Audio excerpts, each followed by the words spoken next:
मंदिर के तीर महावे दाई वो मुरगाओ डोंगरी ऊपर मते हैं विराजे पहाड़ी पार तुर नाव। तुर मंदिर के तीर महावे दाई वो मुरगाओ डोंगरी ऊपर मते हैं विराजे पहाड़ी पार तुर नाव।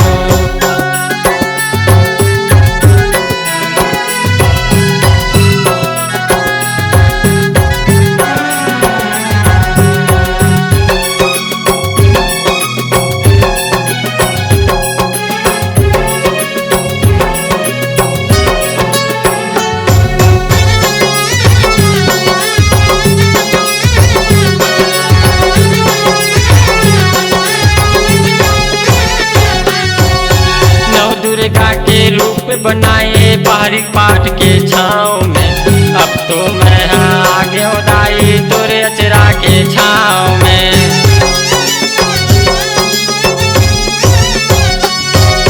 नौ दुर्गा के रूप बनाए पहाड़ी पाट के छाँव में। अब तो मैं आगे उदाई तोरे अचरा के छाँव में। तो मैं आगे उदाई तोरे अचरा के छाँव में।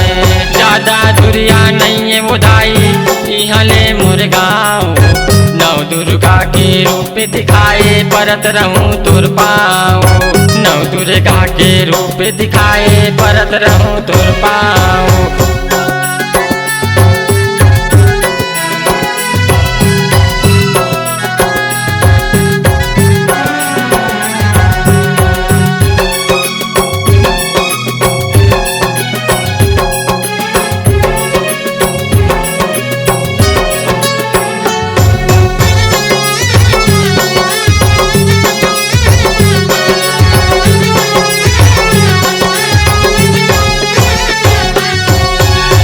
गाटा के तीर महावे मोर मैया के नावगा नौ दुर्गा के मूरत आवे डोंगरी में कर छाओगा।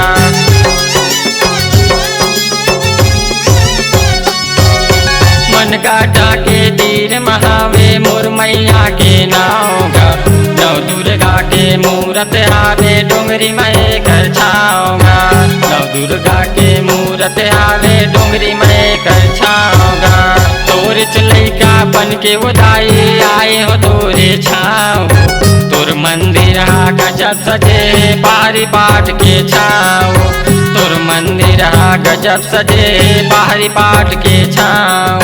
तोर मंदिर के तीर महावे दाई वो मुरगाओ डोंगरी ऊपर मते हैं विराजे पहाड़ी पार तुर नाव। डोंगरी ऊपर मते हैं विराजे पहाड़ी पार तुर नाव।